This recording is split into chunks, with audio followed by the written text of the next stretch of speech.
Mon étude, elle porte sur 3 bâtiments qui ont été pionniers de ce qu'on appelle la basse consommation.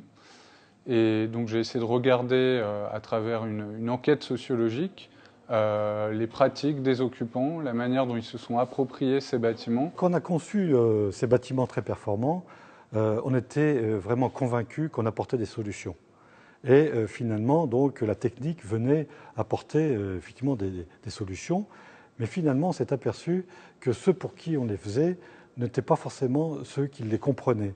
Et du coup, la première réaction, c'est de dire, mais finalement, ils sont imprévisibles, on leur offre quelque chose d'extraordinaire et ils ne sont pas capables de le comprendre. Le constat de départ, c'est qu'il y a un certain nombre de surconsommations qui ont été observées. Alors, c'est des bâtiments qui restent bien plus économes que les bâtiments anciens, mais malgré tout, la consommation était supérieure à l'objectif fixé. Le meilleur exemple, c'est peut-être celui de la température, voilà, où on a conçu ces bâtiments pour fonctionner avec une température de 19 degrés en hiver, alors qu'on se rend compte que les besoins des habitants peuvent être supérieurs, notamment les personnes âgées, mais pas seulement quand on travaille et qu'on reste assis longtemps à son bureau, on a besoin d'une température supérieure. Quand on monte d'un degré, c'est 15% de consommation en plus. Donc vous imaginez que c'est beaucoup, mais finalement 15% sur une consommation d'énergie qui est très très faible, en fait c'est rien.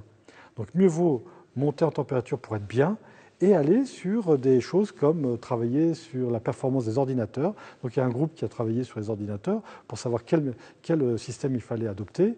Et là, les ordinateurs, c'est 50% de la consommation d'un bâtiment comme ça.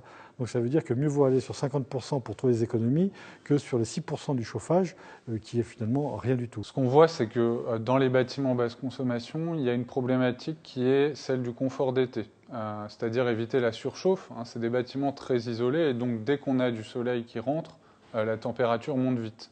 Et donc il y a une discipline à avoir qui est assez inhabituelle dans la manière dont on gère à la fois les volets, à la fois l'ouverture des fenêtres. Voilà. Mais ce qu'on voit, c'est que les habitants s'arrangent avec les consignes idéales qui seraient de tout fermer en journée et de tout ouvrir la nuit. Et ils vont plutôt chercher à faire un compromis. Voilà, mais c'est un compromis qui doit permettre d'éviter le recours à la climatisation. Il y avait ce décalage entre les propositions qu'on faisait, en pensant résoudre des problèmes, et puis les gens qui finalement les subissaient plus qu'ils ne l'acceptaient. Ça nous amène aujourd'hui à nous reposer la question, non plus de comment y arriver, qu'est-ce qu'il faut mettre en place, mais le pourquoi. Et du coup, de se reposer la question à partir de l'usager et de repartir de lui pour amener la performance que lui accepterait. Et en fait, c'est d'inverser notre processus de conception en mettant l'usager au milieu et non pas la performance au milieu, ce qui change radicalement en fait les projets que nous organisons aujourd'hui.